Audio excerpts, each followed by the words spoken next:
নমস্কার, your internet school চ্যানেলে তোমাদের সকলকে স্বাগত। তো আজকে আমরা ক্লাস 7-এর রায়ান মার্টিন কোশ্চেন ব্যাংক অনুসারে মডেল সেট 4 এর কোশ্চেনগুলোর সমাধান করব। তো দেরি না করে চলো ভিডিওটা শুরু করা যাক। তো প্রথমে বলেছে 1-1 পরবর্তী শব্দের অর্থ। অপশান ক যাত্রা থামাও, অপশান খ এগিয়ে যাও, অপশান গ দাঁড়িও না। সঠিকটা হবে হচ্ছে অপশান খ এগিয়ে যাও। তারপর 1-2 বলেছে দেবদূত মঞ্চ আলো করে দাঁড়িয়ে আছেন। এখানে দেবদূত কে? অপশান ক কাজী নজরুল ইসলাম, অপশান খ নেতাজি, অপশান গ রামকুমার চট্টোপাধ্যায়। সঠিকটা হবে অপশান খ নেতাজি। তারপর 1-3 ভালো কথা শুনি যেই চটপট লিখি তাই, কি লেখা হয়? অপশান ক ফড়িংয়ের কটা ঠ্যাং, অপশান খ আরশোলার কটা ঠ্যাং, অপশান গ কোনোটি নয়। সঠিকটা হবে হচ্ছে অপশান ক ফড়িংয়ের কটা ঠ্যাং। তারপর 1-4 ঠাকুমা গল্প শোনায়। অপশান ক নাতনিকে, অপশান খ নাতিকে, অপশান গ পাড়াপড়শিকে। সঠিকটা হচ্ছে অপশান ক নাতনিকে। তারপর 1-5 স্মরণীয় কী ধরনের শব্দ? অপশান ক যৌগিক, অপশান খ রূঢ়, অপশান গ রূঢ়। সঠিকটা হবে হচ্ছে অপশান ক যৌগিক। তারপর 1-6 সঠিক বানানটি হলো অপশান কতে সম্বোধনের একটা বানান দেওয়া আছে, অপশান খতে সম্বোধন বানান দেওয়া আছে, অপশান গতে সম্বোধনের একটা দেওয়া আছে। ঠিক বানানটা হবে অপশান কতে থাকা বানানটা। তারপর 1-7 প্রদত্ত কোন বানানটি ভুল? অপশান কতে বলেছে অবনী, অপশান খতে বলেছে অর্ঘ্য, অপশান গতে বলেছে কিংবদন্তি। তাহলে অপশান খতে অর্ঘ্য বানানটা ভুল আছে, ঘয়ে জফলা হবে, সেটা এখানে নেই, তাহলে এটা ভুল হবে। তারপর 1-8 দুমদাম কী ধরনের শব্দ? অপশান ক ধন্যাত্মক, অপশান খ অনুকার, অপশান গ শব্দ দ্বৈত। সঠিকটা হবে হচ্ছে অপশান ক ধন্যাত্মক। তারপর 1-9 গলায় গলায় ভাব বাক্যটিতে শব্দদ্বৈত ব্যবহৃত হয়েছে। অপশান ক গভীরতা অর্থে, অপশান খ নিয়মিত অর্থে, অপশান গ দ্রুত অর্থে। সঠিকটা হচ্ছে অপশান ক গভীরতা অর্থে। তারপর 1-10 প্রশ্নের উত্তর হ্যাঁ না ছাড়া অন্য কিছু হলে ব্যবহার হবে। অপশান ক কয় হস্যই কি, অপশান খ কয় দীর্ঘই কি, অপশান গ প্রশ্ন চিহ্ন। সঠিকটা হবে হচ্ছে অপশান খ কয় দীর্ঘই কি। তারপর 1-11 কোন শব্দটি শব্দদ্বৈতের উদাহরণ নয়? অপশান ক গলায় গলায়, অপশান খ হাসাহাসি, অপশান গ খ্লাক। সঠিকটা হবে হচ্ছে অপশান খ হাসাহাসি।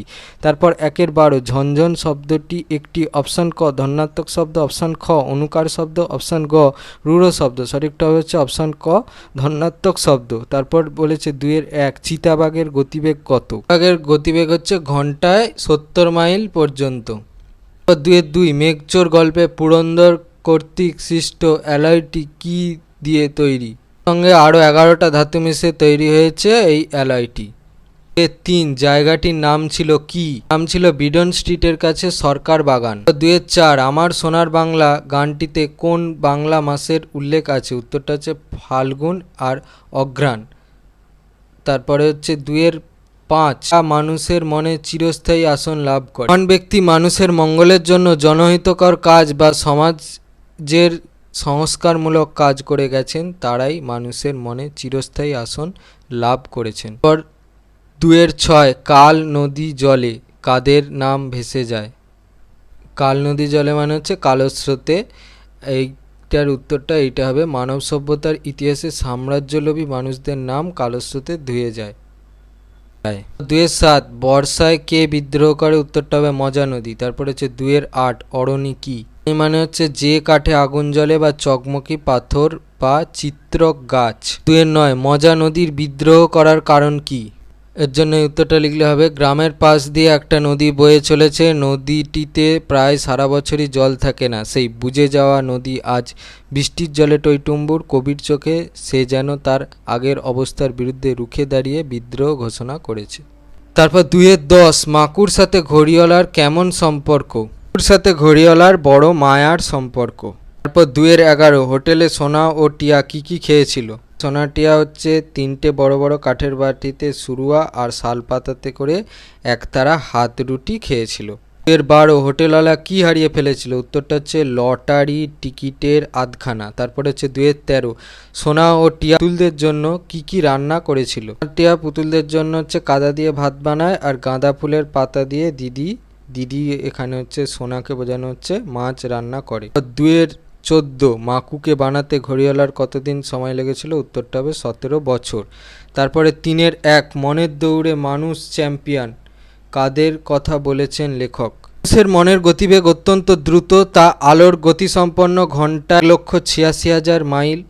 মনই মানুষের রথ, মনের রথ কখনো বাধা মানে না, তাই মনকে সঙ্গে নিয়ে মানুষ যুগে যুগে সিগ্রান, Dipankar, Vasco da Gama, Columbus, Shankaracharya প্রমুখ বহু দূর পাড়ি দিয়েছিলেন। এরা সকলেই মনের দৌড়ে ছিলেন প্রকৃত চ্যাম্পিয়ন। তারা শরীরের অসুবিধার কথা কখনো ভাবেননি। 3.2 মেঘচোর গল্পটি অবলম্বনে অসীমা চরিত্র সম্বন্ধে তোমার মতামত জানাও। গল্পটি থেকে অসীমা চরিত্রের যে দিকগুলি পাঠকের সামনে উন্মোচিত হয়েছে তা হলো রহস্যময়ী।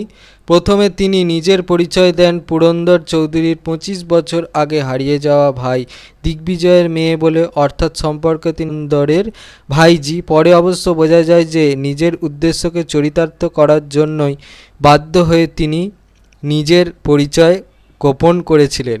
জ্ঞানী, আমেরিকার হার্ভার্ড বিশ্ববিদ্যালয়ে তিনি ইতিহাস নিয়ে গবেষণা করেছেন। ইতিহাসের বাইরে ভূগোলে ও কম্পিউটারেও তার দক্ষতা ছিল ঈর্ষা করার মতো। তাই আগে থেকেই তিনি রকেটটিতে এমন প্রোগ্রামিং করে রেখেছিলেন যাতে রকেটটি বায়ুমণ্ডলের ওপরে উঠে যেতে পারে। নীতিবোধের কারণেই অসীমা পুরন্দরকে জানিয়েছিলেন, একজন বিজ্ঞানীর কখনোই কাজ নয় অন্য কোনো বিজ্ঞানীকে জব্দ করা। যুক্তিবোধ। কার্পভের মেয়ে অসীমা ভালোভাবেই জানেন যে লেক শ্রেবারের জলকে শুকিয়ে ফেলে বিশাল আয়তনের জলভরা মেঘ তৈরি করলে পৃথিবীর ভারসাম্য অনিবার্যভাবেই লঙ্ঘিত হবে। অসীমা চরিত্রটিতে এই সব নানা বৈশিষ্ট্যের সমাহার লক্ষ্য করা যায়। তারপর 3.3 সন্ধ্যা সেখানে জড়ো করে জনমত। সেখানে বলতে কোথাকার কথা বলা হয়েছে, এটার উত্তরটা হচ্ছে গ্রামের বুড়ো বটতলার। আর সেখানে কিভাবে জনমত জড়ো হয়, প্রশ্নটার জন্য এখান থেকে উত্তর লেখা শুরু করবে। অনেক মানুষ দুর্ভিক্ষের সময় অভাবের তাড়নায় গ্রাম করে চলে গেছে অন্য কোথাও। সেই স্বজন বিচ্ছেদের দুঃখ এবং দুর্ভিক্ষের যন্ত্রণাকে বুকে চেপে রেখে গ্রামের কিষাণ পাড়ার কৃষিজীবী মানুষজন আজও নতুন করে বেঁচে থাকার চেষ্টা করছে। কৃষক বন্ধুরা ডেকিতে শস্য কাটে, জল আনতে যায়। সন্ধ্যায় প্রতিটি ঘরে জ্বলে ওঠে সন্ধ্যা প্রদীপ। শঙ্খধ্বনির মধ্যে দিয়ে রাত্রিকে স্বাগত জানানো হয়, যেখানে তাঁতি, কামার, কুমোরেরা নিজেদের কাজে লেগে পড়ে সকাল থেকেই। সন্ধেবেলায় সবুজ মাঠের আলপথ ধরেই কৃষকরা বাড়িতে ফিরে আসে। বুড়ো বটতলায় একসঙ্গে সমবেত হয়ে গল্প জুড়ে দেয় গ্রামবাসীরা। 4 কাল থেকে মনে মোর লেগে আছে খটকা। কি খটকা লেগে আছে, তা কিভাবে দূর হবে? লেখকের মনে আগের দিন থেকে যে খটকা লেগে আছে তা হলো ঝোলাগুড় সাবানে না পটকা কিসে দেয় বলেছিল, তা কিভাবে দূর হবে হচ্ছে এইটা। নোট বইয়ের বক্তা এই সব খটকা বা সংশয় নিরসনের জন্য তার মেজদার ওপর নির্ভর করেছে। পর 3.5 সার্কাসের লোকেদের জঙ্গলে গা ঢাকা দিতে হয়েছিল কেন? এই প্রশ্নের উত্তরটা লিখলেই হবে। লীলা মজুমদারের মাকু কিশোর উপন্যাসে সোনা হোটেলওয়ালার কাছে সার্কাসের লোকেদের বনের মধ্যে থাকার কারণ জানতে চেয়েছিল। হোটেলওয়ালা দীর্ঘনিশ্বাস ফেলে জানায় যে নতুন তাঁবু কিনে, বড় জাতি কিনে, সকলে নতুন পোশাক বানিয়ে, চারদিকে নতুন খেলার বিজ্ঞাপন দিয়ে, খেলা শুরু হওয়ার আগে কোনো জিনিসের দাম না মিটিয়ে, কাউকে কিছু না বলে সার্কাসের অধিকারী মশাই পালিয়ে যায়। দোকানদাররা এর ফলে থানায় খবর দেয়। শেষ পর্যন্ত সার্কাসের দলের সব নামেই পরোয়ানা বের হয়। যেহেতু তাদের দেখতে পেলেই ফাটকে দিয়ে দেওয়া হবে, তাই তাদের জঙ্গলের মধ্যে গা ঢাকা দিয়ে থাকতে হয়। হোটেলওয়ালা তাদের খাওয়া দাওয়া দেয়, তাদের মহড়া দেওয়ায়। 3.6 হোটেল বলে হোটেল, হোটেলের বর্ণনা দাও। এই পোর্শনটার উত্তরটা লিখবে। কালিয়ার বনে বটতলায় ছিল হোটেল। গাছ থেকে খানকতক বড় লণ্ঠন ঝুলছে, আর গাছের গোড়ার 3টি পাথর দিয়ে তৈরি করা প্রকাণ্ড উনুনের গনগনে আগুনের ওপর মস্ত পিতলের হাঁড়িতে যা ফুটছে তাতে সুগন্ধ মম করছে। মাথার উপরে ডালপালার ফাঁক দিয়ে চাঁদের আলো এসে পড়েছে। বটগাছের নিচু ডালগুলোতে রাজ্যের লোক সারি সারি পা ঝুলিয়ে বসে আছে, আর গাছের গুড়ির ওপর ফাঁকা কাঠের তক্তায় খাওয়া দাওয়া চলছে। আর 4 বলেছে প্রবন্ধ রচনা করো। 4-1 বলেছে তোমার বিদ্যালয়। শুরু করবে আমাদের বিদ্যালয় বলে লিখে, ঠিক আছে। তারপর লিখবে সূচনা। বিদ্যালয় মোদের বিদ্যালয়, এখানে সভ্যতারই ফুল ফোটানো হয়। বিদ্যালয় হচ্ছে ভালো মানুষ গড়ার কারখানা। আমি যে বিদ্যালয়ে পড়ালেখা করি তার নাম গোপাল সরকারি উচ্চ বিদ্যালয়। এখানে নিজের স্কুলের নাম দেবে। এই বিদ্যালয়ে 5ম শ্রেণী হতে দ্বাদশ এই পর্যন্ত পড়ানো হয়। অবস্থান: আমাদের বিদ্যালয়টি নিজের জেলা, নিজের থানা, নিজের গ্রামের নাম দেবে।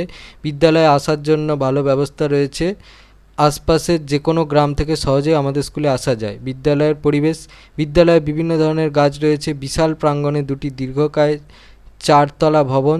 তৃতীয়র বদলে লিখবে হচ্ছে পঞ্চম শ্রেণী থেকে দ্বাদশ শ্রেণী পর্যন্ত 3টি শাখা রয়েছে। প্রতিটি শাখার জন্য রয়েছে আলাদা ও পরিপাটি শ্রেণীকক্ষ, প্রধান শিক্ষক ও 2 জন সহকারী প্রধান শিক্ষকের নিজস্ব মনোরম কক্ষ রয়েছে।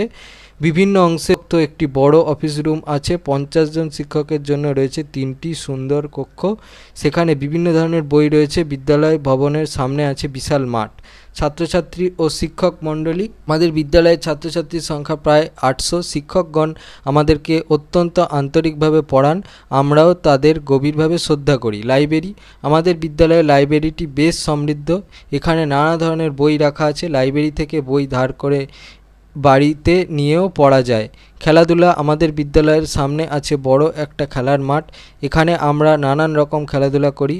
বিদ্যালয়ে একজন ক্রীড়া শিক্ষক আছেন, তিনি নিয়মিত খেলাধুলা ও শরীরচর্চা অনুশীলন করে থাকেন। সৃজনশীল কর্মকাণ্ড: আমাদের বিদ্যালয়ে অনেকগুলো ক্লাব আছে, যেমন বিতর্ক ক্লাব, বিজ্ঞান ক্লাব, আবৃত্তি চর্চা ক্লাব, শরীরচর্চা ক্লাব ইত্যাদি।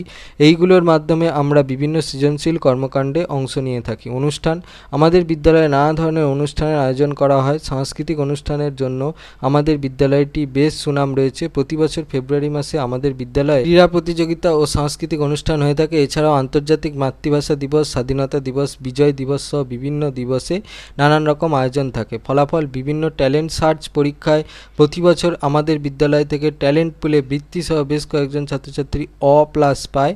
মাধ্যমিক ও উচ্চ মাধ্যমিক পরীক্ষা ফলাফল সবার নজর কাড়ে। উপসংহার: আমাদের বিদ্যালয়টি একটি আদর্শ বিদ্যালয়। এরূপ একটি বিদ্যালয়ে পড়ালেখা করতে পেরে আমি সত্যি গর্বিত। এর 2 আছে তোমার জীবনের স্মরণীয় অভিজ্ঞতা। মানুষের জীবনে চলার পথে প্রথম সঙ্গী হলো মা। মা ছাড়া জীবন অচল। মাকে অনুসন্ধান করেই প্রত্যেকটি মানুষ এগিয়ে চলে। মা ছাড়া জীবনে সম্পূর্ণতা প্রকাশ পায় না। মাকে নিয়েই আমার জীবনে একটি ঘটনা স্মরণীয় আছে। স্মরণীয় বলতে বোঝায় যে কোনো জিনিসকে মনে রাখা। প্রত্যেক মানুষের জীবনেই কিছু না কিছু ঘটে যা সারা জীবন স্মরণীয় হয়ে থাকবার মতো।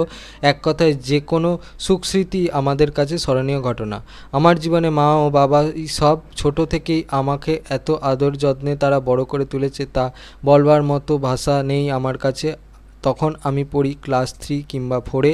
সেই সময় আমি খুব দুষ্টু ছিলাম, এমন কিছু করেছিলাম যার জন্য আমাকে সেই প্রথমবার মা আমার গায়ে হাত তুলেছিল। আমি রাগে না খেয়ে বাড়িতে না থেকে পাশের বাড়ি চলে গিয়েছিলাম। ছোট্ট থেকে একটু একটু করে যখন বড় হলাম, আমার জ্ঞান বুদ্ধিও বাড়তে থাকলো। শুধু এতটুকুই মনে হয় যে এই 12 বছরের জীবনে আমি কখনো মায়ের হাতে মার খাইনি, শুধু ওই একটিবার ছাড়া। সেই কারণেই ঘটনাটি সারা জীবন মনে রাখবার মতো।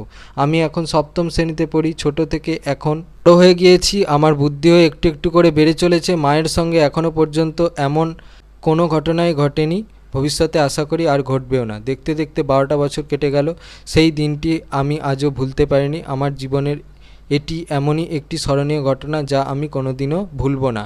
সেই সঙ্গে আমি নিজের কাছে এখন প্রতিজ্ঞাও করেছি যে জীবনে আর কখনো মায়ের অবাধ্য হব না। 4-3 ভ্রমণের উপযোগিতা। আমরা লিখবে হচ্ছে ভ্রমণের উপযোগিতা, তারপর ভূমিকাতে লিখবে মানুষের মধ্যে আদিমকাল থেকেই ভ্রমণের প্রবৃত্তি রয়েছে। এক সময় পশু শিকারের জন্য মানুষ জঙ্গলে জঙ্গলে ঘুরে বেড়াতো, তা ছিল তার বাঁচার প্রয়োজনে ভ্রমণ। তারপর নিজের বুদ্ধি আর সাহসকে কাজে লাগিয়ে সেই প্রয়োজন মিটেছে, কিন্তু ভ্রমণ নেশার মতো মিশে গেছে মানুষের রক্তের সঙ্গে। ভ্রমণের সেকাল মধ্যযুগে মানুষ পায়ে হেঁটে, ঘোড়া বা উটের পিঠে চেপে ভ্রমণে বের হতো। ভারত তথা পৃথিবীর ইতিহাসে এভাবে বিখ্যাত হয়ে আছে মেগাস্থিনিস, ফা হিয়েন, হিউয়েন সাং কিংবা মার্কো পোলো, লিভিংস্টোনরা। আর এদের সেই ভ্রমণের বৃত্তান্ত হয়ে উঠেছে তৎকালীন সমাজ, রাজনীতি, অর্থনীতির এক বিশ্বস্ত দলিল।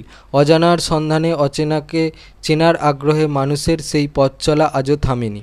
ভ্রমণের শিক্ষাগত প্রয়োজনীয়তা। বই পড়ে ছাত্রছাত্রীরা যে জ্ঞান লাভ করে, ভ্রমণের মধ্য দিয়ে তারা সেই জ্ঞানকেই প্রত্যক্ষ।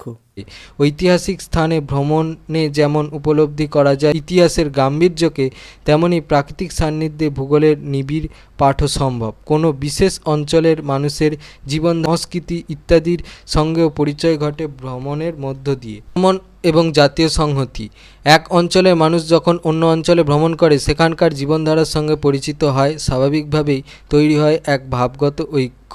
এই ঐক্য জাতীয় সংহতির পথ প্রশস্ত করে, তৈরি হয় বিভিন্ন জাতি ও ধর্মের মানুষের মধ্যে সহমর্মিতার বোধ। দেশ ভ্রমণের মাধ্যমে বিনোদন। একঘেয়ে ক্লান্তিকর জীবনে দেশ ভ্রমণ নিয়ে আসে মুক্তির স্বাদ, ফলে নতুন উদ্দীপনা ও প্রাণশক্তি অর্জন করা সম্ভব হয়। ছাত্রছাত্রী থেকে সাধারণ মানুষ সকলের পক্ষেই এর ফলে কাজকর্মে নতুনভাবে মনোযোগ দেওয়া সম্ভব হয়। মনের বিকাশে ভ্রমণের ভূমিকা তাই বিশেষ গুরুত্বপূর্ণ। ভ্রমণের অর্থকরী দিক। বিজ্ঞানের কল্যাণে যাতায়াতের পথ সুগম হওয়ার পর্যটন আজ এক শিল্পে পরিণত হয়েছে। হোটেল, রেস্তোরাঁ এবং স্থানীয় ভিত্তিতে বিভিন্ন শিল্পদ্রব্য উৎপাদনের মাধ্যমে অর্থ উপার্জন সম্ভব হচ্ছে। দেশ এই পর্যটন শিল্পের পৃষ্ঠপোষকতা করে বৈদেশিক মুদ্রা রোজগার হচ্ছে। আর দেশ ভ্রমণ মনকে উদার ও প্রসারিত করে। ভ্রমণের মাধ্যমে পুস্তকে পড়া ইতিহাস, ভূগোল চোখের সামনে জীবন্ত হয়ে ওঠে। গণ্ডিবদ্ধ জীবনের বাইরে যে বিপুল পৃথিবী রয়েছে তার সঙ্গে পরিচিত করায়। এক কথায় একজন মানুষ যে বিরাট পৃথিবীর অন্তর্গত, এই ধারণার জন্ম দেয়। এখানেই দেশ ভ্রমণের সার্থকতা ও প্রয়োজনীয়তা। 4.4 পরিবেশ রক্ষায় ছাত্র সমাজের ভূমিকা। আমরা হেডিং দেবে পরিবেশ রক্ষায় ছাত্র সমাজের ভূমিকা, তারপর লিখবে আমাদের চারপাশে সব কিছু নিয়ে আমাদের পরিবেশ সুস্থভাবে বাঁচার জন্য সুস্থ পরিবেশ একান্ত প্রয়োজন। অথচ সেই পরিবেশই মানুষের চাহিদা আর অপরিমেয় লোভের শিকার হয়ে ক্রমশ তার ভারসাম্য হারিয়ে ফেলছে। বাতাস, জল, মাটিতে দূষণের মাত্রা বিপজ্জনকভাবে বাড়ছে। যানবাহন আর কলকারখানা থেকে নির্গত বিষাক্ত ধোঁয়ায় মানুষ সর্দি, কাশি, হাঁপানি, নিউমোনিয়ার মতো অসুখে আক্রান্ত হচ্ছে বা তার ব্যাধির প্রকোপ বাড়ছে। ক্ষতিগ্রস্ত হচ্ছে গাছপালা, এমনকি জড়জগৎও। কলকারখানার বর্জ্য পদার্থ, কৃষিকাজে ব্যবহৃত রাসায়নিক সার আর কীটনাশক জ্বালানি হিসাবে ব্যবহৃত তেল জলকে প্রতিনিয়ত দূষিত করে তুলছে। এইসব বর্জ্যে শহরাঞ্চলে আবর্জনায় মাটিও দূষিত হচ্ছে। যানবাহনের প্রবল শব্দ, শব্দবাজি, মাইক্রোফোনের উচ্চ শব্দ স্নায়ুতন্ত্রকে বিকল করে দিচ্ছে, বধিরতা সৃষ্টি করছে, হৃদস্পন্দনের হারে তারতম্য ও রক্তচাপের হ্রাস বৃদ্ধির কারণ হয়ে উঠছে। পারমাণবিক অস্ত্র নির্মাণ ও অস্ত্র পরীক্ষা তেজস্ক্রিয় দূষণকে ত্বরান্বিত করে তুলেছে। যন্ত্র সভ্যতা বিকাশের সঙ্গে সঙ্গে জীবনের ক্রমবর্ধমান চাহিদাকে মূল্য দিতে মানুষ তার উন্নতি আর স্বাচ্ছন্দ্যের লক্ষ্যে পরিবেশকে প্রতিনিয়ত আঘাত করেছে, উপেক্ষা করেছে প্রকৃতিকে। বাসস্থানের প্রয়োজনে নির্বিচারে অরণ্য ধ্বংস করেছে। বিজ্ঞান আর প্রযুক্তির লক্ষ্যে ভুলে গেছে পরিবেশের ভারসাম্যের দিকটিকে। এই দূষণের কবল থেকে বাঁচতে বিশ্বের প্রতিটি মানুষকে দায়িত্ব নিতে হবে। পরিবেশ সম্পর্কে সচেতন হয়ে ওঠার পাশাপাশি তাকে সুস্থ রাখার ক্ষেত্রে অগ্রণী ভূমিকা নিতে পারে অদম্য প্রাণশক্তিতে উদ্দীপ্ত তরুণ ছাত্র সমাজ, কেননা তারাই ভবিষ্যতের সুনাগরিক। পরিবেশ সুরক্ষার পরিকল্পনা ও পরিবেশ উন্নয়নের দায়িত্ব তারা নিলে এরই ভবিষ্যৎকে অনেক সুন্দর ও স্বাস্থ্যকর হয়ে উঠবে। যারা সচেতন নয় তাদের সচেতন করার লক্ষ্যে ছাত্র সমাজ কে এগিয়ে আসতে হবে। দলবদ্ধভাবে পরিবেশ বিষয়ক বিভিন্ন পোস্টার, চার্ট, ফেস্টুন তৈরি করে শোভাযাত্রার মাধ্যমে বিদ্যালয়ে অরণ্য সপ্তাহ বা বিশ্ব পরিবেশ দিবসের মতো অনুষ্ঠানের আয়োজন করে এ কাজে তারা সামিল হতে পারে। বৃক্ষরোপণ ও বন সংরক্ষণের ব্যাপারে বায়ু দূষণ, শব্দ দূষণ, জলদূষণ রোগে ছাত্র সমাজ সংশ্লিষ্ট সরকারি দপ্তরে নিজেদের দাবি জানাতে পারে। প্লাস্টিক ব্যবহারের ক্ষতি সম্পর্কে মানুষকে অবহিত করতে পারে। দূষণমুক্ত পরিবেশ গড়ে তোলার আবেদন জানিয়ে আলোচনা সভা ও পথনাটিকার আয়োজন করতে পারে। এছাড়াও কুইজ, বক্তৃতা, বিতর্ক, আলোচনা সভার আয়োজনের মধ্যে দিয়ে পরিবেশ বিষয়ক প্রকল্প নির্মাণ, প্রাচীরপত্র লিখন, দেয়াল পত্রিকা লিখন এবং সংবাদপত্রে প্রতিবেদন রচনার মাধ্যমে পরিবেশ সুরক্ষায় ছাত্র সমাজ সক্রিয়ভাবে অংশগ্রহণ করতে পারে। যদি ভিডিওটা ভালো লেগে থাকে তাহলে ভিডিওটাকে অবশ্যই লাইক করে দিও এবং আমাদের চ্যানেলটাকে অবশ্যই সাবস্ক্রাইব করে দাও। এই ধরনের ভিডিও নোটিফিকেশান জলদি পেতে হলে আমাদের চ্যানেলটাকে সাবস্ক্রাইব করার পাশাপাশি পাশে থাকা বেল আইকনে গিয়ে অবশ্যই ক্লিক করে দাও, যাতে করে ভিডিও আপলোড হওয়ার সাথে সাথে তোমরা তার নোটিফিকেশান পেয়ে যাও। আর দেখবে ভিডিওর ডিসক্রিপশানে আমাদের টেলিগ্রাম এবং হোয়াটসঅ্যাপ গ্রুপের লিঙ্ক দেওয়া আছে, সেখানে তোমরা জলদি জয়েন হয়ে যাও। এই সমস্ত কোশ্চেন অ্যান্সার সলভেশনের পিডিএফ এবং অন্যান্য সাজেশনের পিডিএফগুলো কালেকশন করে নেওয়ার জন্য। তো আজকের মতো ভিডিওটা এই পর্যন্তই, দেখা হচ্ছে পরবর্তী ভিডিওতে।